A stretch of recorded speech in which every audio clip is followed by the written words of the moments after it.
Hallelujah. ನನ್ನ ಒಡೆಯನು ರಕ್ಷಕನು ವಿಮೋಚಕನು ಅತಿ ಬೇಗನೆ ಬರಲು ಮೊದಲಿಂಗನಾದ ಯೇಸು ಕ್ರಿಸ್ತನ ನಾಮದಲ್ಲಿ ಬಂದಿರೋ ಪ್ರತಿಯೊಬ್ಬರು ಕೂಡ ನಾನು ತಿಳಿಸ್ತಾ ಇದ್ದೇನೆ. ದೇವರು ನಮ್ಮನ್ನು ಅಧಿಕವಾಗಿ ಆಶೀರ್ವಾದ ಮಾಡಲಿ. ಸಮಯದಲ್ಲಿ ಬಲಗೈನ ಮೇಲಕ್ಕೆತ್ತು ನೀವು ವಾಕ್ಯ ಅರಿಕೆ ಮಾಡೋಣ. ಯೆಹೋವನು ಒಳ್ಳೆಯವನು, ಆತನ ಕೃಪೆಯು ಶಾಶ್ವತವಾಗಿರುವುದು. ಯೆಹೋವನು ಒಳ್ಳೆಯವನು, ಆತನ ಕೃಪೆಯು ಶಾಶ್ವತವಾಗಿರುವುದು. ಯೆಹೋವನು ಒಳ್ಳೆಯವನು, ಆತನ ಕೃಪೆಯು ಶಾಶ್ವತವಾಗಿರುವುದು. Amen, amen, amen. ಓಕೆ, ಸಮಯದಲ್ಲಿ ಓದು 2 ವರ್ಷಗಳ ಹಿಂದೆ ಇಹಲೋಕ ಯಾತ್ರೆಯನ್ನು ಮುಗಿಸಿ ಬಾರದ ಲೋಕಕ್ಕೆ ಹೋಗಿ ದೇವರ ಒಂದು ಸಮಾಧಾನದಲ್ಲಿ ನೆಲೆಸಿರ್ತಕ್ಕಂಥ ಮೃತ್ಯುಂಜಯವರ ತಂದೆಯ ಜ್ಞಾಪಕಾರ್ಥ ಕೂಟವನ್ನುಗೋಸ್ಕರವಾಗಿ ನಾವೆಲ್ಲರೂ ಸೇರಿ ಬಂದಂಥವರಾಗಿದ್ದೇವೆ ಪ್ರಿಯರೇ. Hallelujah, praise the Lord. ಒಂದು ವೇಳೆ ಅವರು ದೇವರನ್ನು ನಂಬಲಾರದೇ ಇದ್ದಿದ್ರೆ ಅವರ ಸ್ಥಿತಿ ಭಯಂಕರವಾಗಿರ್ತಿತ್ತು. ಆದರೆ ಕರುಣಾಮಯನಾದ ದೇವರು ಒಂದು ಕಾರ್ಯದ ಮೂಲಕವಾಗಿ ಅವರನ್ನು ದೇವರ ಬಳಿಗೆ ನಡೆಸಿದರು. ಅದ್ಭುತವಾಗಿ ದೇವರು ಅವರು ರಕ್ಷಣೆ ಹೊಂದಲಾರದ ಸ್ಥಿತಿಯಲ್ಲಿ ಇದ್ದಾಗಲೂ ಕೂಡ ರಕ್ಷಣೆ ಮಾರ್ಗದಲ್ಲಿ ಬರುವಂತೆ ಅವ್ರನ್ನ ಪ್ರೇರೇಪಿಸಿ ಅನೇಕ ಸಾರಿ ಹೇಳಿದಾಗಲೂ ಕೂಡ ಆಗಲ್ಲ ನನ್ನಿಂದ ಅಂತೇಳಿ ಹೇಳಿದರು ಪ್ರಿಯರೇ. Hallelujah, praise the Lord. ಆ ಸಮಯದಲ್ಲಿ ಮತ್ತೆ ದೇವರು ಅವರಿಗೆ ಪ್ರೇರೇಪಣೆ ಕೊಟ್ಟು ರಕ್ಷಣೆ ಹೊಂದುವಂತೆ ಮಾಡಿದ ಮೇಲೆ ಅವರು ಕರ್ತನಲ್ಲಿ ಚಿರನಿದ್ರೆಗೆ ಜಾರಿದ್ದಾರೆ. ಮತ್ತೆ ಅವರು ಎದ್ದು ಬರುವವರಾಗಿದ್ದಾರೆ. Hallelujah, praise the lord. ಅದುವೇ ದೇವರು ನಮಗೆ ಕೊಡುವಂಥ ರಕ್ಷಣೆಯಾಗಿದೆ. ಆ ಒಂದು ಜ್ಞಾಪಕಾರ್ಥ ಕೂಟದ ಬಗ್ಗೆ ಕೆಲವು ವಿಷಯಗಳನ್ನು, ಯಾಕೆ ಕ್ರಿಸ್ತನಲ್ಲಿ ಸತ್ತಂಥವರನ್ನು ಕ್ರಿಸ್ತನಲ್ಲಿ ನಮ್ಮ ಲೋಕದ ಪ್ರಕಾರವಾಗಿ ಸತ್ತಂಥವರನ್ನು ನಿದ್ರೆಗೆ ಜಾರಿದವರು ಎಂಬುದಾಗಿ ಯಾಕೆ ಹೇಳ್ತಾರಂದರೆ, ಅವರು ಪುನಃ ಎದ್ದು ಬರಲಿಕ್ಕಿದ್ದಾರೆ, ಅವರನ್ನು ನಾವು ಕಾಣಲಿಕ್ಕಿದ್ದೇವೆ. ಯಾವ ಪುಸ್ತಕದಲ್ಲಿಯೂ ಕೂಡ, ಯಾವ ಧಾರ್ಮಿಕ ಗ್ರಂಥದಲ್ಲಿಯೂ ಕೂಡ ಮರಣವು ಎನ್ನುವಂಥದ್ದು ಧನ್ಯತೆ, ಮರಣ ಎನ್ನುವಂಥದ್ದು ಆಶೀರ್ವಾದ ಎಂಬುದಾಗಿ ಎಲ್ಲಿಯೂ ಕೂಡ ಬರೆಯಲ್ಪಟ್ಟಿಲ್ಲ ಪ್ರಿಯರೇ. ಆದರೆ ಪ್ರಕಟಣೆ ಪುಸ್ತಕ ನೀವು 14ನೇ ಅಧ್ಯಾಯ 13ನೇ ವಚನವನ್ನು ನೀವು ನೋಡುವಾಗ, ಪರಲೋಕದಿಂದ ಒಂದು ಶಬ್ದವು ನನಗೆ ಕೇಳಿಸಿತು, ಅದು ಇಂದಿನಿಂದ ಕರ್ತನ ಭಕ್ತರಾಗಿ ಸಾಯುವವರು ಧನ್ಯರು ಎಂಬುದಾಗಿ ಬರೆ ಎಂದು ನನಗೆ ಹೇಳಿತು. ಅದಕ್ಕೆ ಆತ್ಮನು, ಹೌದು ಅವರು ಧನ್ಯರೇ, ಅವರ ಕಷ್ಟ ತೀರಿತು, ಅವರಿಗೆ ವಿಶ್ರಾಂತಿಯಾಗುವುದು, ಅವರ ಸುಕೃತ್ಯಗಳು ಅವರೊಡನೆ ಬರುವವು ಎಂದು ಹೇಳುತ್ತಾನೆ. Hallelujah, praise the lord. ದೇವರ ಭಕ್ತರಾಗಿ, ಕರ್ತನ ಭಕ್ತರಾಗಿ ಸಾಯುವಂಥವರಿಗೆ ದೇವರು ಕೊಡುವಂಥದ್ದು ಏನ್ರಿ? ಧನ್ಯತೆ ಪ್ರಿಯರೇ. ಹಲ್ಲೆಲೂಯಾ. ದೇವರ ವಾಕ್ಯದಲ್ಲಿ ನಾವು ನೋಡ್ತಾ ಇದ್ದೇವೆ, ಸತ್ಯವೇದ ಹೇಳ್ತಾ ಇದೆ ಸ್ಪಷ್ಟವಾಗಿ, ರಕ್ಷಣೆ, ಮೋಕ್ಷ, ಮುಕ್ತಿ ಎನ್ನುವಂಥದ್ದು ಸಿಗುವಂಥದ್ದು ಒಬ್ಬ ವ್ಯಕ್ತಿಯ ಮೂಲಕವಾಗಿ. ಆ ವ್ಯಕ್ತಿ ಯಾರಾಗಿದ್ದಾರೆ? ನರಾವತಾರಿಯಾಗಿ ಲೋಕಕ್ಕೆ ಹೊರಟು ಬಂದಿದ್ದಾರೆ, ತನ್ನ ರಕ್ತವನ್ನು ಸುರಿಸಿದ್ದಾರೆ. ಪಾಪ ಪರಿಹಾರಕ್ಕೋಸ್ಕರವಾಗಿ ರಕ್ತ ಪ್ರೋಕ್ಷಣೆ ಅವಶ್ಯಕ ಎಂಬುದಾಗಿ ಹೇಳಿರುವಂಥ ದೇವರ ಅನಾದಿಯ ಸಂಕಲ್ಪದ ಮೂಲಕವಾಗಿ ಅದ್ಭುತವಾಗಿ ದೇವರು ಏನು ಮಾಡಿದ್ದಾರೆ? ಮೃತ್ಯುಂಜಯವರ ತಂದೆ ಅಯ್ಯಪ್ಪ ಅವರನ್ನು ಏನು ಮಾಡಿದ್ದಾರೆ? ರಕ್ಷಣೆ ಮಾರ್ಗದಲ್ಲಿ ನಡೆಸಿ ಇವತ್ತಿನ ದಿವಸ ಅವರು ವಿಶ್ರಾಂತಿಯ ಸ್ಥಳದಲ್ಲಿ ನೆಲೆಸುವಂತೆ ಸಹಾಯ ಮಾಡಿದ್ದಾರೆ. Hallelujah, praise the lord. ದೇವರ ಚಿತ್ತ ಆವತ್ತಿನ ದಿವಸ ನಾವು ಭೇಟಿಯಾಗಲಿಕ್ಕಿದ್ದೇವೆ. Hallelujah, praise the lord. ಅದರ ಸಲುವಾಗಿ ನಾವು ನೋಡ್ತಾ ಇದ್ದೇವೆ, ಈಗ ಜ್ಞಾಪಕ ಏನು ಮಾಡಿಕೊಳ್ಬೇಕಂದ್ರೆ ಅವರಿಗೆ ಸಮಯ ಬಹಳ ಕಡಿಮೆ ಇತ್ತು. ನೀವು ಸತ್ಯವೇದದಲ್ಲಿ 2ನೇಯ 2 ಕಳ್ಳರ ಮಧ್ಯದಲ್ಲಿ ಸ್ವಾಮಿಯವರು ಏನಾದರೂ ಶಿಲುಬೆಗೆ ಏರಿಸಲ್ಪಟ್ಟರು, ಹಾಕಲ್ಪಟ್ಟರು. ಬಲಗಡೆ ಇರುವಂಥ ಕಳ್ಳನಿಗೆ ಸಮಯ ಅವಕಾಶ ಎಷ್ಟಿತ್ತು? ಸ್ವಲ್ಪ ಇತ್ತು. ಎಷ್ಟಿತ್ತು ರೀ? ಸ್ವಲ್ಪ. ಯೇಸು ಸ್ವಾಮಿಯನ್ನು ಬೈತಾ ಇದ್ದಾರೆ, ನಿಂದಿಸ್ತಾ ಇದ್ದಾರೆ. ಎಡಗಡೆಯವನು ಬೈತಾ ಇದ್ದಾನೆ, ಬಲಗಡೆ ಇರುವಂಥ ವ್ಯಕ್ತಿ ಕೂಡ ಬೈತಾ ಇದ್ದಾನೆ. ಯಾಕೆ ಬೈತಾ ಇದ್ದಾರೆ? ನೀನು ರಕ್ಷಕನಾದರೆ, ನೀನು ಕುರುಡರಿಗೆ ಕಣ್ಣು ಬರುವಂತೆ ಮಾಡಿದ್ದೇ ಆದರೆ, ಲಾಜರ್ನನ್ನು ಎಬ್ಬಿಸಿದ್ದೇ ಆದರೆ, ಅನೇಕ ನಾಯಿನ ಮಗನ ಒಂದು ಶವ ಹೊತ್ಕೊಂಡು ಹೋಗ್ಬೇಕಾದ್ರೆ ಆತನನ್ನು ನೀನು ಎಬ್ಬಿಸಿದ್ದೇ ಆದರೆ, ಯಾಯೀರನ ಮಗಳನ್ನು ನೀನು ಎಬ್ಬಿಸಿದ್ದೇ ಆದರೆ, ಅನೇಕ ಕುಂಟರು ನಡೆದಾಡುವಂತೆ ನೀನು ಮಾಡಿದ್ದೇ ಆದರೆ, ಕೈಗಳು ಬರುವಂತೆ ನೀನು ಕೈ ಇರಲಾರ್ದಂತೆ ಮಾಡಿದ್ದೇ ಆದರೆ, ಈ ಸಮಯದಲ್ಲಿ ಏನು ಮಾಡು? ನಮ್ಮನ್ನು ಕೂಡ ಈ ಶಿಲುಬೆಯಿಂದ ಬಿಡಿಸು, ನಮ್ಮನ್ನು ಕೂಡ ಏನು ಮಾಡು? ರಕ್ಷಣೆ ಮಾಡು, ನಿನ್ನನ್ನು ಕೂಡ ರಕ್ಷಿಸಿಕೋ, ನಮ್ಮನ್ನು ಕೂಡ ರಕ್ಷಣೆ ಮಾಡು ಎಂಬುದಾಗಿ ಕೇಳ್ತಾರೆ ಪ್ರಿಯರು. ಯಾರು? ಇಬ್ಬರು ಕಳ್ಳರು. ಅವ್ರು ಯಾಕೆ ಅಲ್ಲಿ ಸಿಕ್ಕಿಬಿದ್ದಿದ್ದಾರೆ? ಕಳ್ಳತನ ಮಾಡಿದ್ದಾರೆ, ದ್ರೋಹ ಮಾಡಿದ್ದಾರೆ, ಅನೇಕರಿಗೆ ಮೋಸ ಮಾಡಿದ್ದಾರೆ, ಭಯಂಕರವಾದ ಕೃತ್ಯಗಳನ್ನು ನಡೆಸಿ ಆ ಕಾನೂನಿಗೆ ವಿರುದ್ಧವಾಗಿ ನಡೆದ ಕಾರಣಕ್ಕಾಗಿ ಅವರು ಏನಾಗಿದ್ದಾರೆ? ಶಿಕ್ಷಾ ಪಾತ್ರರಾಗಿದ್ದಾರೆ. ಆದರೆ ನಟ್ಟ ನಡುವೆ ಇರತಕ್ಕಂಥ ಯೇಸು ಕ್ರಿಸ್ತನು ಶಿಕ್ಷಾ ಪಾತ್ರನಲ್ಲ, ಆತನು ಬಲಿ ಪಶು. ಏನಾಗಿದ್ದಾನೆ? ಬಲಿ. ಬಲಿ ಅಂದ್ರೆ ಏನ್ರಿ? ಬಲಿ ಅಂತ ಯಾವುದಕ್ಕೆ ಕರಿತೀರಿ ನೀವು? ಇಲ್ಲಿ ಗುಂಪಿದೆ, ಗುಂಪಿನಾಗ ಯಾರೋ ಒಬ್ರು ತಪ್ಪು ಮಾಡಿರಿ. ಶಾಂತನ ತಗೊಂತೀನಿ ನಾನು. ಶಾಂತ ತಪ್ಪು ಮಾಡ್ಯಾನ. ಯಾಕಂದ್ರೆ ನೀವು ಎಲ್ಲರೂ ಸಿಟ್ಟಾಗ್ತೀರಿ. ಶಾಂತ ಅವ್ರು ಸಿಟ್ಟಾಗಿ ಶಾಂತ ತಪ್ಪು ಮಾಡಿದಾನ. ನಾನು ಸಡನ್ನಾಗಿ ಬಂದು ಐರಾಜಿಗೆ ಇನ್ಮೇಲೆ ಅಧಿಕಾರ ನನಗಿದೆ, ಐರಾಜಿಗೆ ಬಂದು ಭಾಳ ಬೈದುಬಿಟ್ಟೆ ನಾನು. ಐರಾಜ ಈ ಥರ ನೀನು ಮಾಡಬಾರ್ದಾಗಿತ್ತು, ಭಾಳ ತಪ್ಪು ಮಾಡಿಬಿಟ್ಟು ಅಂತೇಳಿ. ತಪ್ಪು ಮಾಡಿರೋದು ಯಾರು? ಶಾಂತ. ಅದ್ರ ಬಲಿ ಆಗಿದ್ದು ಯಾರು? ಐರಾಜ. ತಪ್ಪು ಮಾಡಿದಾನ ಐರಾಜ? ತಪ್ಪು ಮಾಡಿಲ್ಲ. ಆದ್ರೆ ಏನು ಮಾಡಿದ? ಬಯಸ್ಕೊಂಡು. ಯಾಕಂದರೆ ಎದುರು ಮಾತಾಡೋದಕ್ಕೆ ಇಲ್ಲ ಆ ಸಮಯದಲ್ಲಿ. Hallelujah, praise Lord. ಹೇಳೋದು ಅರ್ಥ ಆಗ್ತಾ ಇದೆನಾ? ಸ್ಕೂಲಲ್ಲಿ ಮಕ್ಕಳು, ಸ್ಕೂಲಿಂದ ಆದರೆ ಈಸಿಯಾಗಿ ಎಕ್ಸಾಂಪಲ್ ನಿಮಗೆ ಸೆಟ್ ಆಗುತ್ತೆ. ಹೆಂಗಂದರೆ ಮಕ್ಕಳೆಲ್ಲರೂ ಗಲಾಟೆ ಮಾಡ್ತಾ ಇರ್ತಾರೆ. ಮಾಸ್ಟ್ರ್ ಸಡನ್ನಾಗಿ ಬಂದಂಥ ಸಮಯದಲ್ಲಿ ಒಬ್ಬ ಹುಡುಗ ಸಡನ್ನಾಗಿ ಅವಾಗೇ ಅವ್ನು ಏನೋ ಮಾಡ್ತಾ ಇರ್ತಾನೆ. ಆ ಹುಡುಗನ್ನೇ ಟಾರ್ಗೆಟ್ ಮಾಡಿ ಅವನೇ ತಪ್ಪು ಮಾಡಿದಾನಂತೇಳಿ ಏನು ಮಾಡಿಬಿಡ್ತಾರೆ, ಅವ್ನು ಎಬ್ಬಿಸಿ ಭಾಳ ಬೈದು ಬಿಡ್ತಾರೆ. ಬಡಿಯುವಂಥ ಸ್ಥಿತಿಗೂ ಕೂಡ ಜಾರಿ ಹೋಗ್ತಾರೆ. Hallelujah, praise Lord. ಆ ಸಮಯದಲ್ಲಿ ನೋಡೋರಿಗೆ ಏನಾಗುತ್ತೆ, ಅಲ್ಲಿ ಅಕ್ಕಪಕ್ಕದ ಮಕ್ಕಳು ಮಾತಾಡ್ಕೊಳ್ತಾರೆ, ಬೇಸ್ ಇವನು ಸಿಗೆ ಬಿದ್ದ, ಬಲಿಪಶು ಆಗಿಬಿಟ್ನಪ್ಪ ಅಂತೇಳಿ. ಹಲ್ಲೆಲೂಯಾ. ಬಲಿ ಅಂದ್ರೆ ಏನ್ರಿ? ಮಾಡದ ತಪ್ಪಿಗೆ ಶಿಕ್ಷೆಯನ್ನು ಅನುಭವಿಸುವಂಥದ್ದು. ಏನಂದ್ರಿ? ಮಾಡದ ಶಿಕ್ಷೆ, ತಪ್ಪು ಮಾಡಲಾರದ್ದ ಇರುವಂಥದ್ದಕ್ಕೆ ಶಿಕ್ಷೆಯನ್ನು ಅನುಭವಿಸುವಂಥದ್ದು. ಪ್ರಿಯರಲ್ಲಿ ವಾಕ್ಯದಲ್ಲಿ ನಾವು ನೋಡ್ತಾ ಇದ್ದೇವೆ, ಸರ್ವ ಪಾಪ ಪರಿಹಾರೋ ಅಂತೇಳಿ. ಸರ್ವ ಜನರ ಪಾಪಗಳು ಪರಿಹಾರವಾಗಬೇಕಾದರೆ ರಕ್ತ ಪ್ರೋಕ್ಷಣ ಅವಶ್ಯಕಂ. ರಕ್ತ ಸುರಿಸಲ್ಪಡಬೇಕು. ಯಾರ ರಕ್ತ ಸುರಿಸಲ್ಪಡಬೇಕು? ಪರಮಾತ್ಮನ ರಕ್ತ.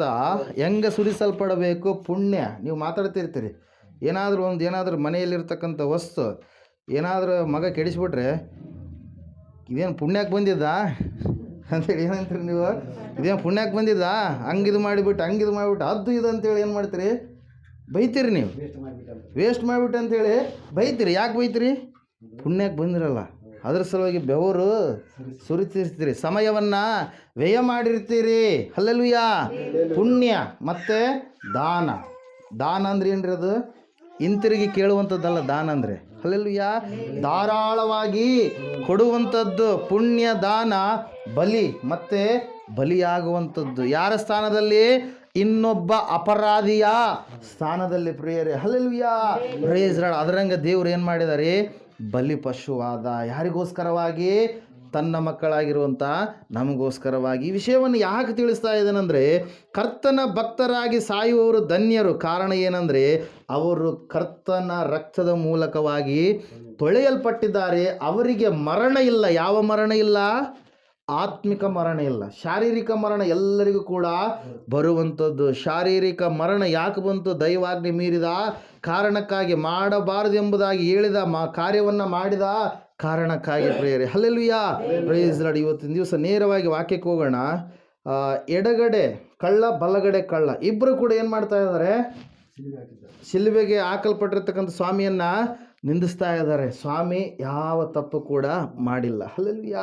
ನಿರಪರಾಧಿಯಾಗಿರುವಂಥ ಸ್ವಾಮಿ ಅಪರಾಧಿಯ ಸ್ಥಾನದಲ್ಲಿ ನಿಂತುಕೊಂಡಿದ್ದಾರೆ. ಯಾರಿಗೋಸ್ಕರವಾಗಿ? ಎಲ್ಲ ಜಾತಿ ಜನಾಂಗ ಮನುಷ್ಯರೆಲ್ಲರಿಗೋಸ್ಕರವಾಗಿ. Hallelujah, praise Lord. ಆ ಸಮಯದಲ್ಲಿ ನಾವು ನೋಡ್ತಾ ಇದ್ದೇವೆ, ಬಲಗಡೆ ಕಳ್ಳನ ಬಗ್ಗೆ ಹೇಳ್ತಾ ಇದ್ದೆ ನಾನು. ಬಲಗಡೆ ಕಳ್ಳ ಏನು ಮಾಡ್ತಾನ್ರಿ? ಸ್ವಾಮಿಯನ್ನು ನೋಡಿ ನೋಡಿ ನೋಡಿ ಆತನಿಗೆ ಏನು ಮಾಡ್ತಾ ಇದೆ? ಏನು ಬರ್ತಾ ಇದೆ? ಪಶ್ಚಾತ್ತಾಪ ಬರ್ತಾ ಇದೆ. 23ನೇ ಅಧ್ಯಾಯ ಲೂಕನ ಬರೆದ 46ನೇ ವಚನದಲ್ಲಿ ನಾವು ನೋಡ್ತೀವಿ. ಪಶ್ಚಾತ್ತಾಪ ಬಂದಂಥ ಸಮಯದಲ್ಲಿ ಆತನು ಏನು ಮಾಡ್ತಾ ಇದ್ದಾನಂದರೆ, ಸ್ವಾಮಿಯನ್ನು ನೋಡ್ತಾ ಕಳ್ಳನನ್ನು, ಪಕ್ಕದಲ್ಲಿರ್ತಕ್ಕಂಥ ಇನ್ನೊಬ್ಬ ತಪ್ಪು ಇಬ್ಬರು ಸೇರಿ ಮಾಡ್ಯಾರ. ಆ ಕಳ್ಳನಿಗೆ ಅಂತ ಇದ್ದಾನೆ, ಏನಂತೇಳಿ ಅಂತ ಇದ್ದಾನೆ? ನಾವಾದರೂ ಈ ಶಿಕ್ಷೆಗೆ ಪಾತ್ರರು, ಆದರೆ ಆತನು ಯಾವ ತಪ್ಪನ್ನು ಮಾಡಲಿಲ್ಲ, ಆತನು ಕೂಡ ಶಿಕ್ಷೆಯನ್ನು ಅನುಭವಿಸ್ತಾ ಇದ್ದಾನೆ ಅಂತೇಳಿ ಆ ಕಳ್ಳನನ್ನು ಬೈದು ಸ್ವಾಮಿಯ ಕಡೆಗೆ ನೋಡಿ ಹೇಳ್ತಾ ಇದ್ದಾನೆ. ಏನಂತ ಹೇಳಂತ ಇದ್ದಾನೆ? ಓದ್ರಿ ಒಂದ್ಸರಿ. ಏನಿದೆ ವಾಕ್ಯ? ಆಮೇಲೆ ಯೇಸು ತಂದೆಯೇ, ನನ್ನ ಆತ್ಮನು ನಿನ್ನ ಕೈ ಅಲ್ಲ, 43 ಓದ್ರಿ. 46. ಅದಕ್ಕೆ ಯೇಸು, ಇವತ್ತೇ ನನ್ನ ಸಂಗಡ ಪ್ರವೇಶಿಸಲಿ. ಅದಕ್ಕೆ ಯೇಸು ಅದಕ್ಕಿಂತ ಮುಂಚಿತವಾಗಿ ಕಳ್ಳನ ಹೇಳ್ತಾನೆ. ಏನು ಮಾತು ಹೇಳ್ತಾನೆ ನೋಡ್ರಿ. ನೀನು ನಿನ್ನ ರಾಜ್ಯವನ್ನು ಪಡೆದವನಾಗಿ ನೀನು ನಿನ್ನ ರಾಜ್ಯವನ್ನ ಪಡೆದವನಾಗಿ ಬರುವಾಗ ನನ್ನನ್ನು ನೆನೆಸಿಕೋ. ನನ್ನನ್ನ ನೆನೆಸಿಕೋ ಎಂದು ಅದಕ್ಕೆ ಯೇಸು ಹಲ್ಲೆಲೂಯಾ ಏನಂತ ಹೇಳ್ತಾ ಇದ್ದಾನೆ? ಪರಲೋಕ ರಾಜ್ಯವನ್ನು ಪಡ್ಕೊಂಡು ನೀನು ಬರುವಾಗ ನನ್ನನ್ನ ನೆನಪು ಮಾಡಿಕೊ ಅಂತ ಹೇಳಿದಾಗ ಸ್ವಾಮಿ ಹೇಳ್ತಾ ಇದ್ದಾರೆ ನೇರವಾಗಿ ಏನಂತ ಹೇಳಿ, ಇವತ್ತೇ ನನ್ನ ಸಂಗಡ. ಅವನು ಎಷ್ಟು ಪಾಪಗಳನ್ನು ಮಾಡಿದಾನೆ, ಎಷ್ಟು ದ್ರೋಹಗಳನ್ನು ಮಾಡಿದಾನೆ, ಎಷ್ಟು ಮನೆಗಳನ್ನು ಮುರಿದಿದ್ದಾನ, ಎಷ್ಟು ಕುಟುಂಬಗಳನ್ನು ಹಾಳು ಮಾಡಿದ್ದಾನೆ, ಎಷ್ಟು ಜನರ ಹಣವನ್ನು ದೋಚಿದ್ದಾನ, ಎಷ್ಟು ಕೊಲೆಗಳನ್ನು ಅವನು ಮಾಡಿದ್ದಾನೆ. ಆದರೆ ಅವನ ಒಳಗಡೆ ಏನು ಬಂತು? ಪಶ್ಚಾತ್ತಾಪ ಬಂತು. ಪಶ್ಚಾತ್ತಾಪ ಬಂದಾಗ ದೇವರು ಅವನನ್ನು ಏನು ಮಾಡಿದ್ದಾರೆ? ಕ್ಷಮಿಸಿದ ಪ್ರಿಯರೇ. ದೇವರು ವಾಕ್ಯ ಹೇಳುತ್ತೆ, ಆತನ ಕೋಪ ಹೆಂಗಿರುತ್ತಂತೆ? ಕ್ಷಣ ಮಾತ್ರ. ಹಲ್ಲೆಲೂಯಾ. ಆತನ ಅನುಗ್ರಹವು ಜೀವಮಾನವೆಲ್ಲ ಇರುವುದು ಅಂತೇಳಿ. ಹಲ್ಲೆಲೂಯಾ. Praise Lord. ದೇವ್ರ ವಾಕ್ಯದಲ್ಲಿ ನಾವು ನೋಡ್ತಾ ಇದ್ದೇವೆ, ದೇವರು ಅವನನ್ನು ಏನು ಮಾಡಿದ್ದಾರೆ? ಕನಿಕರಿಸಿದ, ಕರುಣಿಸಿದ ಪ್ರಿಯರೇ. ಅವನ ಸಮಯ ಎಷ್ಟಿತ್ತು? ಸ್ವಲ್ಪ ಇತ್ತು. ಹಲ್ಲೆಲೂಯಾ. Praise Lord. ಒಂದು ವೇಳೆ ಅವನು ತಾನು ನಂಬಿರ್ತಕ್ಕಂಥ ದಿವಸಗಳಲ್ಲಿ ರಕ್ಷಣೆ ಒಂದು ಶಿಲುಬೆ ಏರೋದಕ್ಕಿಂತ ಮುಂಚಿತವಾಗಿ ರಕ್ಷಣೆ ಒಂದು ಪಶ್ಚಾತ್ತಾಪ ಪಟ್ಟಿದ್ರೆ ಸ್ವಾಮಿಗೋಸ್ಕರವಾಗಿ ಎಷ್ಟು ಅವನು ದುಡಿತಾ ಇದ್ನೇನು. ಈ ವಿಷಯ ಯಾಕೆ ಹೇಳ್ತಾ ಇದ್ದೀನಿ ಅಂದರೆ, ಮೃತ್ಯುಂಜಯ ಅವ್ರ ತಂದೆಯವರು ಅವರು ಸಮಯ ಏನಾಗಲಿಲ್ಲ, ಅವರಿಗೆ ಸಿಗಲಿಲ್ಲ. ಆದರೆ ಅವ್ರು ಏನು ಮಾಡಿದ್ರಿ? ಸಿಕ್ಕ ಸಮಯದಲ್ಲಿಯೇ ತನ್ನ ಮಗನನ್ನು, ತನ್ನ ಕುಟುಂಬದವರನ್ನು ಏನು ಮಾಡಿದ? ರಕ್ಷಣೆ ಮಾರ್ಗದ ಕಡೆಗೆ ನಡೆಸಿದರು ಪ್ರಿಯರೇ. ಹಲ್ಲೆಲೂಯಾ. ಅರಸುಗಳ 2ನೇ ಅಧ್ಯಾಯ 2ನೇ ಅರಸುಗಳ ಪುಸ್ತಕದಲ್ಲಿ ನಾವು ನೋಡ್ತಾ ಇದ್ದೇವೆ, ಎಲಿಯನ್ನು ಹೊರಟು ಹೋಗುವಂಥ ಸಮಯ ಬಂತು. ಎಲ್ಲಿಗೆ ಹೋಗಬೇಕಾಗಿದೆ ಎಲಿಯ? ದೇವರು ಹೇಳಿದ, ಎಲಿಯನೇ ಇವತ್ತಿನ ದಿವಸ ನಾನು ಏನು ಮಾಡ್ತೀನಿ? ನನ್ನ ಬಳಿಗೆ ನೀನು ಬರಬೇಕು, ಪರಲೋಕಕ್ಕೆ ನೀನು ಬರಬೇಕು, ಸ್ವರ್ಗಕ್ಕೆ ನೀನು ಬರಬೇಕಂತೇಳಿ ಎಲೀಷನು ಬೆನ್ನತ್ತಾ ಇದ್ದಾನೆ. ಯಾಕೆ ಬೆನ್ನತ್ತಾಗತ್ತಾನ?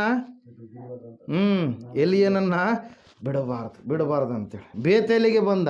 ಬೇತೇಲ್ ಎನ್ನುವಂಥ ಪ್ರಾಂತ, ತಿಮ್ಮಾಪುರ ಅಂತ ಕರಿ, ಬೇತೇಲಿಗೆ ಬಂದ.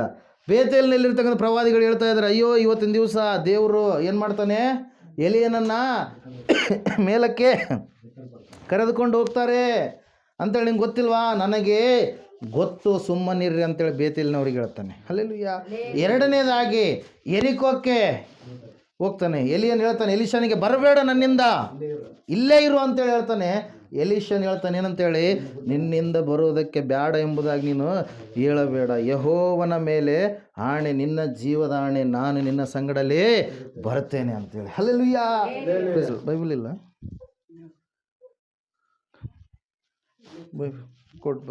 ಹಲ್ಲೆಲೂಯಾ. ಯೆಹೋವನ ಆಣೆ, ನನ್ನ ಜೀವದಾಣೆ, ನಿನ್ನನ್ನು ಬಿಟ್ಟು ನಾನು ಹೋಗೋದಿಲ್ಲ. ಅಲ್ಲಿ ಹಂಗೆ ಹೇಳ್ತಾನೆ. ಮತ್ತು ಎರಿಕೋದಲ್ಲಿರ್ತಕ್ಕಂಥ ಪ್ರವಾದಿಗಳು ಅಲ್ಲಿಗೆ ಹೋಗ್ತಾನೆ. ಎರಿಕೋಕ್ಕೆ ಹೋದಾಗ ಯೆಹೋವನ ಆತ್ಮ ನನ್ನನ್ನು ಎರಿಕೋವಿಗೆ ನಡೆಸ್ತಾ ಇದೆ ಅಂತ ಹೇಳಿದಾಗ ಎರಿಕೋವಿಗೆ ಹೋಗ್ತಾರೆ. ಎರಿಕೋವಿಗೆ ಹೋದಾಗ ಅಲ್ಲಿರ್ತಕ್ಕಂಥ ಪ್ರವಾದಿಗಳು ಹೇಳ್ತಾರೆ ಏನಂತೇಳಿ ಅಂತಾರೆ, ಇವತ್ತಿನ ದಿವಸ ಎಲ್ಲಿಗೆ ಹೋಗ್ತಾನೆ? ಮೇಲಕ್ಕೆ ಹೋಗ್ತಾನೆ, ದೈವಲೋಕಕ್ಕೆ ಹೋಗ್ತಾನೆ. ಅವ್ರು ಯಾರಲ್ಲಿ ಕೇಳ್ತಾ ಇರೋದು? ಪ್ರವಾದಿಗಳು. ದೇವರ ಮುಂದೆ ಆಗುವಂಥದ್ದನ್ನು ತನ್ನ ಮಕ್ಕಳಿಗೆ ಏನು ಮಾಡ್ತಾನೆ? ತೋರಿಸ್ತಾನೆ, ತಿಳಿಸ್ತಾನೆ ಪ್ರಿಯರೇ. ಆ ಪ್ರವಾದಿಗಳಿಗೆ ಗೊತ್ತು ಎಲಿಯನ್ ಇವತ್ತು ಎತ್ತಲ್ಪಡ್ತಾನೆ ಅಂತೇಳಿ ಕೇಳ್ತಾ ಇದ್ರ. ಎರಿಕೋವಿಗೆ ಹೋದಂಥ ಸಮಯದಲ್ಲಿ ಎರಿಕೋವಿನಲ್ಲಿಯೂ ಕೂಡ ಬರಬೇಡ ಅಂತ ಹೇಳಿದಾಗ ಅಲ್ಲಿಗೂ ಬರ್ತೀನಿ ಅಂತೇಳಿ ಎರಿಕೋವಿಗೂ ಬರ್ತಾನೆ ಪ್ರಿಯರೇ. ಆ ಸಮಯದಲ್ಲಿ ಎರಿಕೋವಿನಿಂದ ನನ್ನನ್ನು ದೇವರಾತ್ಮ ಎಲ್ಲಿಗೆ ನಡೆಸ್ತಾ ಇದ್ದಾನೆ? 2ನೇದೇ ತೆಗೆದಿದ್ರಿಲ್ಲ, 2ನೇ ಅರಸುಗಳ ಪುಸ್ತಕ. ಅಲ್ಲಿ ಮತ್ತೆ ಎಲ್ಲಿಗೆ? ಯೋರ್ಧಾನಿಗೆ ನನ್ನನ್ನು ದೇವರು ಕರಿತಾ ಇದ್ದಾನಂತೇಳಿ ಯೋರ್ಧಾನ್ ಒಳಗೆ ಹೋಗಿ ಅಲ್ಲೇನು ಮಾಡ್ತಾನೆ? ತನ್ನಲ್ಲಿಗೆ ಇರ್ತಕ್ಕಂಥ ದುಪ್ಪಟ ಏನು ಮಾಡ್ತಾನೆ ರೀ? ಶಾಲು ತೆಗೆದು ನದಿಗಿಂಗ ಹೊಡಿತಾನೆ ಪ್ರಿಯ. ಯಾವುದಕ್ಕೆ ಹೊಡಿತಾನೆ? ನದಿಗೆ ಹೊಡೆದಾಗ ನದಿ ಏನಾಯಿತು? ಇಬ್ಬಾಗವಾಯಿತು. ಹಲ್ಲೆಲೂಯಾ. ಆ ಕಡೆ ಗೋಡೆಯೋಪಾದಿಯಲ್ಲಿ ಆ ಕಡೆ ನೀರು, ಈ ಕಡೆ ಗೋಡೆಯೋಪಾದಿಯಲ್ಲಿ ಈ ಕಡೆ ನೀರು ನಿಂತ್ಕೊಂತು ಅವರು ಒಣ ನೆಲದಲ್ಲಿ ದಾಟಿ ಆ ಕಡೆ ಹೋಗ್ತಾರೆ. ಹೋದಂಥ ಸಮಯದಲ್ಲಿ ನನ್ನಿಂದ ನಿನಗೆ ಏನು ಬೇಕು ಕೇಳಕು ಅಂತೇಳಿ ಎಲೀಷನನ್ನು ಕೇಳಿದಾಗ ಎಲೀಷನ್ ಅಂತಾನೆ, ನಿನಗಿರುವಂಥ ಆತ್ಮದಲ್ಲಿ 2ರಷ್ಟು ಪಾಲನ್ನು ನನಗೆ ಕೊಡು ಅಂತೇಳಿ. ಎಲಿಯನ್ ಹೇಳ್ತಾನೆ, ನೀನು ಭಾಳ ದುರ್ಲಭವಾದಂಥದ್ದನ್ನು ಕೇಳಿಕೊಂಡೆ ಅಂತೇಳಿ. ಅಲ್ಲಿ ಎಂಥದ್ದು ಕೇಳ್ಕೊಂಡು ನೀನು? ದುರ್ಲಭವಾದಂಥ, ಲಾಭವಿಲ್ಲಾರ್ದು ಕೇಳಿಬಿಟ್ಟು ನೀನು ಅಂತೇಳಿ. ಆದರೆ ನಿನಗೆ ಅದು ದೊರಕುತ್ತೆ. ಯಾವಾಗ ದೊರಕುತ್ತೆ? ನಾನು ಮೇಲಕ್ಕೆ ಎತ್ತಿ ಹೋಗುವಾಗ ನೀನು ನನ್ನನ್ನು ನೋಡಿದರೆ ದೊರಕುತ್ತೆ ಅಂತೇಳಿ. ಸಡನ್ನಾಗಿ ಸುಂಟ್ರಗಾಳಿ ಸುಳಿಗಾಳಿ ಬಂತು. ಸಡನ್ನಾಗಿ ಅಗ್ನಿ ಬೆಂಕಿ ಕುದುರೆಗಳು, ಯಾವ ಕುದುರೆ ರೀ? ಬೆಂಕಿ ಕುದುರೆ, ಬೆಂಕಿ ರಥ ಬಂದು ಏನು ಮಾಡ್ತು? ಎಲಿಯನನ್ನು ಕರೆದುಕೊಂಡು ಹೋಗ್ಬಿಡ್ತು. ಹೋದಂಥ ಸಮಯದಲ್ಲಿ ಎಲಿಯನ್ನಲ್ಲಿರ್ತಕ್ಕಂಥದ್ದು ಶಲ್ಯ ಜಾರಿ ಎಲ್ಲಿ ಬಿತ್ತು? ಕೆಳಗಡೆ ಬಿತ್ತು. ಅದನ್ನು ಯಾರು ತಗೊಂಡ್ರು? ಎಲೀಷ ತಗೊಂಡ ಪ್ರಿಯರೇ. ಹಲ್ಲೆಲೂಯಾ. Praise the Lord. ದೇವ್ರ ವಾಕ್ಯದಲ್ಲಿ ನಾವು ನೋಡ್ತಾ ಇದ್ದೇವೆ ಏನಂತೇಳಿ, ಎಲಿಯನನ್ನು ಯಾರು ಹಿಂಬಾಲಿಸ್ತಾ ಇದ್ದಾರೆ? ಎಲೀಷ. ಯಾಕೆ ಹಿಂಬಾಲಿಸ್ತಾ ಇದ್ದಾನೆ ಎಲೀಷ? ಯಾಕೆ ಹಿಂಬಾಲಿಸ್ತಾ ಇದ್ದಾನೆ? ನನ್ನ ಗುರು ಇಷ್ಟು ಮಾಡಿದ್ದಾನೆ, ನಾನು ಆತನಿಗಿಂತ ಇನ್ನೂ ಹೆಚ್ಚಿನ ಕಾರ್ಯಗಳನ್ನು ಮಾಡಬೇಕು ಅಂತೇಳಿ. ಹಲ್ಲೆಲೂಯಾ. Praise the Lord. ಅವಾಗ ಏನಾಗುತ್ತಂದರೆ ಆ ದುಪ್ಪಟ್ಟು ತಗೊಂಡು ಎಲಿಯನ ದೇವರು ಎಲ್ಲಿ ಅಂತೇಳಿ ಯೋರ್ದನ್ ಹೊಳೆ ಮೇಲೆ ಹೊಡಿತಾನೆ. ಹೊಡೆದಾಗ ಮತ್ತೆ ಏನಾಗುತ್ತದೆ? ಇಬ್ಬಾಗವಾಗುತ್ತೆ. ಹಲ್ಲೆಲೂಯಾ.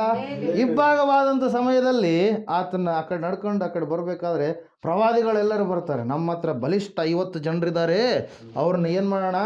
ಕಳಿಸೋಣ. ಒಂದು ವೇಳೆ ದೇವರ ಆತ್ಮ ಎಲಿಯನನ್ನು ಬೆಟ್ಟದ ಮೇಲೆಯೋ ಎಲ್ಲಿಯೋ ಅಡವಿಯಲ್ಲಿಯೋ ಯಾವುದಾದ್ರೂ ಕಡಿದಾದಂಥ ಒಂದು ಸ್ಥಳದಲ್ಲಿಯೋ ಅರಣ್ಯದಲ್ಲಿಯೋ ಹಾಕಿರುತ್ತೆ, ಆತನನ್ನು ಏನು ಮಾಡೋಣ?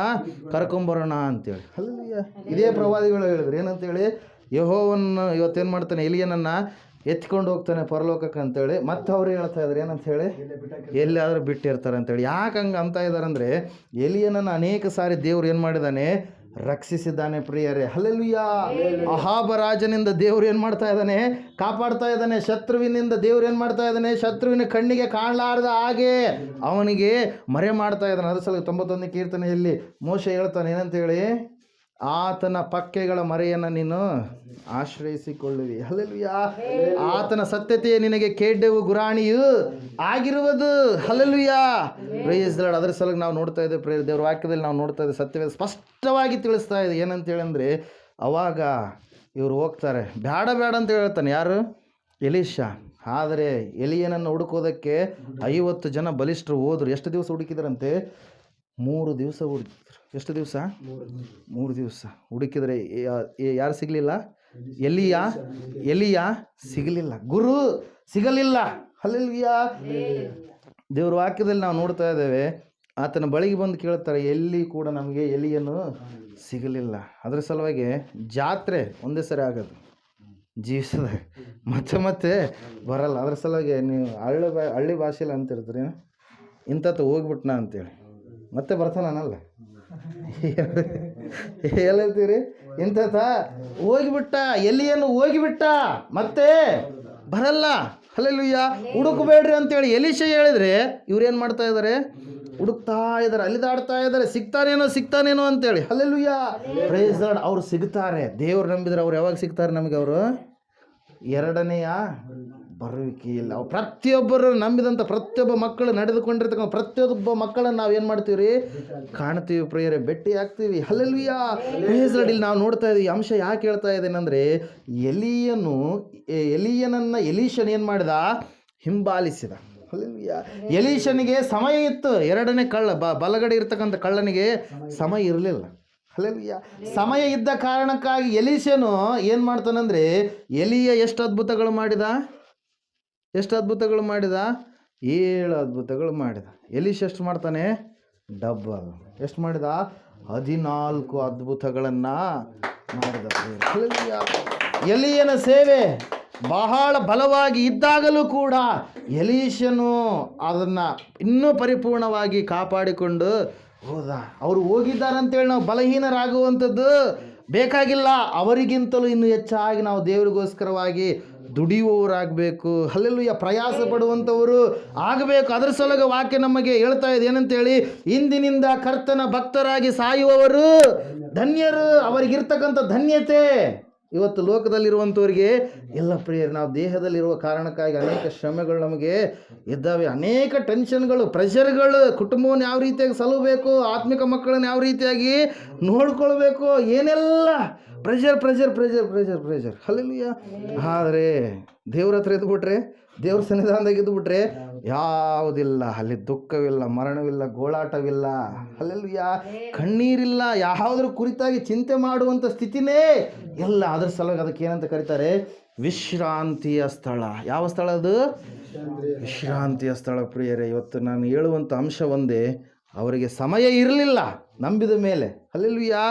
ನನಗೆ ನಿನಗೆ ಸಮಯವಿದೆ. ನಾವು ದೇವರಿಗಾಗಿ ದುಡಿಬೇಕು. ಅದು ನಮ್ಮ ಧ್ಯೇಯವಾಗಬೇಕು, ಗುರಿಯಾಗಬೇಕು, ಕರ್ತವ್ಯವಾಗಬೇಕು. ನಾವು ಸ್ಥಿರವಾಗಿರ್ತಕ್ಕಂಥ ಒಂದು ಪರಿಪೂರ್ಣವಾದಂಥ ನಿರ್ಧಾರವನ್ನು ನಾವು ತೆಗೆದುಕೊಳ್ಳಬೇಕು. ಎಲೀಷನು ಸುಮ್ಮನೆ ಕೂಡಲಿಲ್ಲ. ಹೋದ್ರೆ ಹೋಗ್ಲಿ ಬಿಡಪ್ಪ, ಮತ್ತೆ ನಾನು ಆರಾಮ್ 12 ಜೋಡಿ ಎತ್ತು ತಗೊಂಡು ನಾನು ವ್ಯವಸಾಯ ಮಾಡ್ತೀನಿ ಅಂತೇಳಿ ವ್ಯವಸಾಯ ಮಾಡಲಿಕ್ಕೆ ಹೋಗಲಿಲ್ಲ ಪ್ರಿಯರೇ. ಹಲ್ಲೆಲೂಯಾ. ಹೇಳೋದು ಅರ್ಥ ಆಗ್ತಾ ಇದೆನಾ?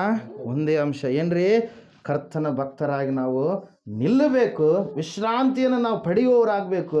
ದೇವರು ಆವತ್ತಿನ ದಿವಸ ಏನು ಮಾಡ್ತಾರಂತೆ, ಅವನನ್ನು ನನ್ನೊಡನೆ ಸಿಂಹಾಸನದಲ್ಲಿ ಕೂತುಕೊಳ್ಳುವಂತೆ ಮಾಡುವೆನು, ಚಿನ್ನದ ಕಿರೀಟಗಳನ್ನು ಅವನಿಗೆ ಕೊಡುವೆನು ಎಂಬುದಾಗಿ. ಸುಂದರವಾದ ಮನೆಯಲ್ಲಿ ಜಯ ಗೀತವ ಹಾಡುವೆ, ಓ ಸಿಯೋನ್ ಮದಲಿಂಗನಿಗೆ. ಸುಂದರವಾದ ಮನೆಯಲ್ಲಿ ಜಯ ಗೀತವ ಹಾಡುವೆ, ಓ ಸಿಯೋನ್ ಮದಲಿಂಗನಿಗೆ. ಜಯ ಘೋಷ ಮಾಡಿ ಸ್ವರ್ಗದೊಳು ಸೇರಿ ಸಂಗೀತ ಹಾಡುವೆವು. ಜಯ ಘೋಷ ಮಾಡಿ ಸ್ವರ್ಗದೊಳು ಸೇರಿ ಸಂಗೀತ ಹಾಡುವೆವು. ಅಲ್ಲೇ ಸುಂದರವಾದ ಕಿರೀಟ ತೊಟ್ಟು ಕ್ರಿಸ್ತನ ಸ್ತುತಿಸುವೆವು. ಅಲ್ಲೇ ಸುಂದರವಾದ ಕಿರೀಟ ತೊಟ್ಟು ಕ್ರಿಸ್ತನ ಸ್ತುತಿಸುವೆವು. ಸುಂದರವಾದ ಮನೆಯಲ್ಲಿ ಜಯ ಗೀತವ ಹಾಡುವೆವು. ಸಿಯೋನ್ ಮದಲಿಂಗನಿಗೆ, ಸಿಯೋನ್ ಮದಲಿಂಗನಿಗೆ. ಕ್ರಿಸ್ತನ ಪಾದಕ್ಕೆ ಕಿರೀಟವೇಟು ನೀ ಯೋಗ್ಯನೆಂದೆಳುವೆ. ಕ್ರಿಸ್ತನ ಪಾದಕ್ಕೆ ಕಿರೀಟವೇಟು ನೀ ಯೋಗ್ಯನೆಂದೆಳುವೆ. ಅಲ್ಲೇ ಸಮಸ್ತ ಭಕ್ತರೊಂದಿಗೆ ಸೇರಿ ಕ್ರಿಸ್ತನ ಸ್ತುತಿಸುವೆವು. ಅಲ್ಲೇ ಸಮಸ್ತ ಭಕ್ತರೊಂದಿಗೆ ನಾವು ಕ್ರಿಸ್ತನ ಸ್ತುತಿಸುವೆವು. ಸುಂದರವಾದ ಮನೆಯಲ್ಲಿ ಜಯ ಗೀತವ ಹಾಡುವೆವು.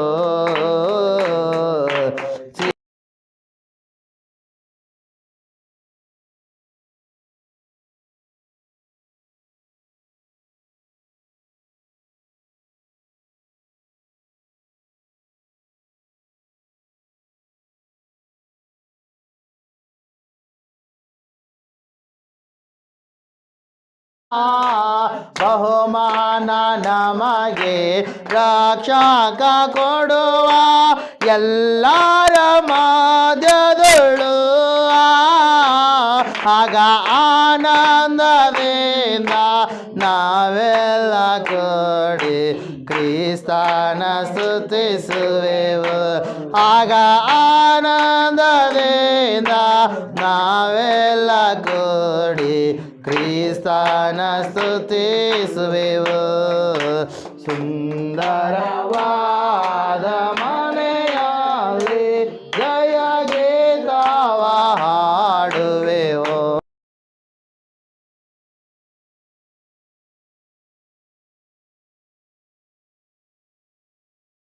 ಸಿಯೋನ್ ಮದಲಿಂಗನಿಗೆ.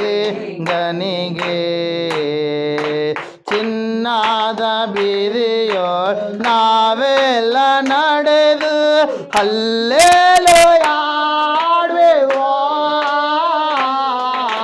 ಚಿನ್ನದ ಬೀದಿಯೊಳ್ ನಾವೆಲ್ಲ ನಡೆದು ಹಲ್ಲೆಲೂಯಾ ಹಾಡುವೆವು. ಆಗ ದುಃಖವ ಮರೆತು ನಾವೆಲ್ಲ ಕೂಡಿ ಕ್ರಿಸ್ತನ ಸ್ತುತಿಸುವೆವು. ಆಗ ದುಃಖವ ಮರೆತು ನಾವೆಲ್ಲ ಕೂಡಿ ಕ್ರಿಸ್ತನ ಸ್ತುತಿಸುವೆವು. ವಾದ ಮನೆಯಾಲೆ ಜಯ ಗೀತವ ಹಾಡುವೆವು ಮದಲಿಂಗನಿಗೆ ಮದಲಿಂಗನಿಗೆ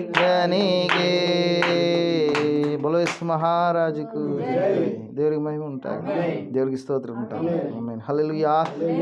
ವಾಕ್ಯ ಹೇಳುವಂಥದ್ದೊಂದೇ, ನಮಗೇನಿದೆ? ಅಮೃತ ಇದೆ, ನಿತ್ಯ ಜೀವ ಇದೆ, ಸಮಾಧಾನ ಇದೆ. ಅದು ಎಲ್ಲಿ ಸಿಗುತ್ತೆ?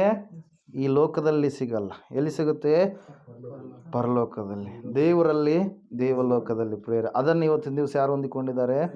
ಅಯ್ಯಪ್ಪ ಅವರು, ಮುದ್ದಿನ ಗುಡ್ಡೆ ಅಯ್ಯಪ್ಪ ಅವರು. ನನಗೆ ಗೊತ್ತಿಲ್ಲ, ಇವತ್ತು ನೋಡ್ತಾ ಇದ್ದೆ. ಹಲ್ಲೆಲೂಯಾ. ಮುದ್ದಿನ ಗುಡ್ಡೆ ಅಯ್ಯಪ್ಪ ಅವರು ಹೊಂದಿಕೊಂಡಿದ್ದಾರೆ. ಹಲ್ಲೆಲೂಯಾ. Praise lord. ಅದ್ರ ಸಲಗೆ ಪ್ರೇಯರ್ ದೇವರ ವಾಕ್ಯದಲ್ಲಿ ನಾವು ನೋಡ್ತಾ ಇದ್ದೇವೆ. ಅಂತಹ ಅವರಿಗೆ ಸಮಯ ಇರಲಿಲ್ಲ. ಆ ಸಮಯ ಸ್ವಲ್ಪ ಇರುವಾಗಲೂ ಕೂಡ ಮಗನನ್ನು ನಡೆಸಿದ್ರು, ಧರ್ಮಪತ್ನಿಯನ್ನು ನಡೆಸಿದ್ರು, ಸೊಸೆಯನ್ನು ನಡೆಸಿದ್ರು. ಅದೇ ರೀತಿಯಾಗಿ ನೀವು ಇದನ್ನು ಏನು ಮಾಡಬೇಕು? ಕರೇಜ್ ಆಗಿ, ಧೈರ್ಯವಾಗಿ ತೆಗೆದುಕೊಂಡು, ಒಂದು ಇನ್ಸ್ಪೈರೇಷನ್ ಆಗಿ ತೆಗೆದುಕೊಂಡು ಏನು ಮಾಡಬೇಕು? ಎಲೀಷನು ಏನು ಮಾಡಿದ? ಡಬಲ್ ಮಾಡಿದ. ದೇವರನ್ನು ಹಿಂಬಾಲಿಸೋದ್ರಲ್ಲಿ ಬೇಡ ಬೇಡ ಅಂತ ಹೇಳಿದಾಗಲೂ ಕೂಡ, ನೆಪ ಹೇಳಿದಾಗಲೂ ಕೂಡ, ಬರಬೇಡ ಅಂತ ಹೇಳಿದಾಗಲೂ ಕೂಡ ಬರುವಂಥದ್ದನ್ನು ಬಿಡಲಿಲ್ಲ. ಹಲ್ಲೆಲೂಯಾ. ಸ್ಥಿರವಾಗಿ ಹಿಂಬಾಲಿಸಿದ. ಅದ್ಭುತಗಳು ಎಲೀಷನು 14 ಮಾಡಿದ. ಯಾವಾಗ? ಹಿಂಬಾಲಿಸಿದಾಗ. ಹೆಚ್ಚಿನದಾಗಿ ಸೇವೆಯನ್ನು ಮಾಡಿದ. ಹಲ್ಲೆಲೂಯಾ. ಅದರ ಸಲುವಾಗಿ ದೇವ್ರ ವಾಕ್ಯ ಹೇಳ್ತಾ ಇದೆ. ಏನಂತ ಹೇಳಂದರೆ, ನಾವು ಧನ್ಯರು. ಈ ಲೋಕದಲ್ಲಿರುವಾಗಲೂ ನಾವು ಧನ್ಯರೇ, ಪರಲೋಕ ಸೇರಿದಾಗಲೂ ಕೂಡ ನಾವು ಧನ್ಯರೇ. ಈ ಸಮಯದಲ್ಲಿ ನಾವು ಮೊಣಕಾಲು ಊರೋಣ, ಪ್ರಾರ್ಥನೆ ಮಾಡೋಣ.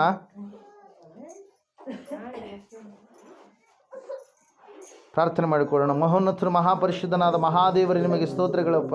ಹೌದು ಸ್ವಾಮಿ, ಜ್ಞಾಪಕಾರ್ಥ ಕೂಟ ಕರ್ತನ ಅಯ್ಯಪ್ಪ ಮುದ್ದಿನಗುಡ್ಡೆ ಅವ್ರದ್ದು ಅಂಕಲ್ ಅವ್ರದ್ದು ಸ್ವಾಮಿ ಜ್ಞಾಪಕಾರ್ಥ ಕೂಟಕ್ಕೋಸ್ಕರ ನಾವೆಲ್ಲ ಕೂಡಿ ಬಂದಾಗ ನಮ್ಮನ್ನು ಸ್ವಾಮಿ ನಿನ್ನ ಆದರಣೆ ಮಾತುಗಳಿಂದ, ಸಂತೈಸುವಿಕೆ ಮಾತುಗಳಿಂದ, ಧೈರ್ಯದ ಮಾತುಗಳಿಂದ ನಮಗೆ ಬಲವನ್ನು ತುಂಬಿದಕ್ಕಾಗಿ ನಿನಗೆ ಸ್ತೋತ್ರಗಳಪ್ಪ. ಹೌದು ಸ್ವಾಮಿ, ಅವರು ಇರುವಂಥ ಸ್ವಲ್ಪ ಸಮಯದಲ್ಲಿಯೇ ಎಷ್ಟೆಲ್ಲ ಕಾರ್ಯಗಳನ್ನು ಮಾಡೋದಕ್ಕೆ ಆಯಿತು ಸ್ವಾಮಿ. ನಮಗೆ ಸಮಯ ವಿಸ್ತಾರವಾಗಿದೆ ಕರ್ತನೇ. ನಿನಗೋಸ್ಕರವಾಗಿ ದುಡಿಯಲಾರದ ಸ್ಥಿತಿಯಲ್ಲಿ ಒಂದು ವೇಳೆ ನಾವು ಇದ್ದೇವೇನೋ ಸ್ವಾಮಿ. ನಿನ್ನ ರಾಜ್ಯಕ್ಕಾಗಿ, ನೀತಿಗಾಗಿ ದುಡಿಯುವಂಥದ್ದು ಅದು ಸುಕೃತ್ಯಗಳು ಎಂಬುದಾಗಿ ನಿನ್ನ ವಾಕ್ಯದಲ್ಲಿ ಸ್ವಾಮಿ ನೀನು ಹೇಳಿದ್ದೀಯಪ್ಪ. ಅವರ ಸುಕೃತ್ಯಗಳು ಅವರ ಸಂಗಡ ಪರಲೋಕಕ್ಕೆ ಏರಿ ಬರುವವು ಎಂಬುದಾಗಿ. ಯಾವ ರೀತಿಯಾಗಿ ಸ್ವಾಮಿ ಕೊರ್ನೆಲ್ಲನು ಮಾಡಿರ್ತಕ್ಕಂಥ ಸುಕೃತ್ಯಗಳು ಪರಲೋಕಕ್ಕೆ ಏರಿ ಬಂದು ಆತನಿಗೆ ದೇವರ ದರ್ಶನವಾಗಿ ದೇವರನ್ನು ನಂಬುವಂಥ ಸ್ಥಿತಿಯನ್ನು ಹೊಂದಿಕೊಂಡನು ಪೇತ್ರನ ಮೂಲಕವಾಗಿ ಸ್ವಾಮಿ. ನಮ್ಮನ್ನು ಕೂಡ ಸ್ವಾಮಿ ಆ ಒಂದು ಅನಾಯಿಂಟಿಂಗ್ ಲೆವೆಲ್ಗೆ, ಅಭಿಷೇಕದ ಕಡೆಗೆ ನಮ್ಮನ್ನು ನಡೆಸಿ ಅದ್ಭುತವಾದ ಕಾರ್ಯಗಳನ್ನು ಜರುಗಿಸುತ್ತಾ ಬರಬೇಕೆಂಬುದಾಗಿ, ಎಲ್ಲ ಸೌಖ್ಯತೆಯನ್ನು ಕೊಡಬೇಕೆಂಬುದಾಗಿ ಕರ್ತನೆ ಸ್ವಾಮಿ. ಕುಟುಂಬವನ್ನು ಆಧರಿಸಯ್ಯ, ಸಂತೈಸಯ್ಯ ಕರ್ತನೆ. ವಿಶ್ರಾಂತಿ ಸ್ಥಳದಲ್ಲಿರ್ತಕ್ಕಂಥ ಕರ್ತನೆ ಸ್ವಾಮಿ ಅವರಿಗೋಸ್ಕರವಾಗಿ ಪ್ರಾರ್ಥಿಸ್ತಾ ಇದ್ದೇವೆ ಸ್ವಾಮಿ. ಅವರನ್ನು ಕೂಡ ನೀನು ಸ್ವಾಮಿ ನಿನ್ನಲ್ಲಿ ಇರಿಸಿದ್ದಕ್ಕಾಗಿ ನಿನಗೆ ಅನಂತ ಸ್ತೋತ್ರಗಳನ್ನು ಸಲ್ಲಿಸುತ್ತಾ ಯೇಸು ಕ್ರಿಸ್ತನ ನಾಮದಲ್ಲಿ ಪ್ರಾರ್ಥಿಸಿ, ಲೋಕದಿಂದ ತಪ್ಪಿಸಿ, ಪಾಪದಿಂದ ತಪ್ಪಿಸಿ, ಪರಿಶುದ್ಧತೆಯ ಕಡೆಗೆ, ಪರಲೋಕದ ಕಡೆಗೆ ನಡೆಸಿದ್ದಕ್ಕಾಗಿ ನಿಮಗೆ ಅನಂತ ಸ್ತೋತ್ರಗಳನ್ನು ಸಲ್ಲಿಸುತ್ತಾ ಬೇಡಿದೆಲ್ಲವನ್ನು ಯೇಸುವಿನ ನಾಮದಲ್ಲಿ ಹೊಂದಿದ್ದೇವೆ ಪರಮ ತಂದೆಯೇ. ನಮ್ಮ ತಂದೆಯಾದ ದೇವರು ಶಾಶ್ವತವಾದ ಪ್ರೀತಿ, ಕುಮಾರನಾಗಿ ಬಂದರು ಯೇಸು ಕ್ರಿಸ್ತನ ಶಾಶ್ವತವಾದ ಕೃಪೆಯು, ಪರಿಶುದ್ಧಾತ್ಮ ದೇವರ ಅನ್ಯೋನ್ಯತೆ ನಡೆಸುವಿಕೆ, ಬಲಪಡಿಸುವಿಕೆ, ಕೂಡಿ ಬಂದಿರತಕ್ಕಂಥ ಇವರ ಸಂಗಡಲು, ಸಕಲ ಸದ್ಭಕ್ತರ ಸಂಗಡಲು, ಪ್ರಪಂಚದಲ್ಲಿ ಇರ್ತಕ್ಕಂಥ ಎಲ್ಲ ವರ್ಗದ ಮನುಷ್ಯರ ಸಂಗಡಲು ಸದಾಕಾಲ ನೆಲೆಯಾಗಿರಲಿ ಸ್ವಾಮಿ. ಆಮೇಲೆ. ಯೇಸು ರಕ್ತಕ್ಕೆ ಜಯ.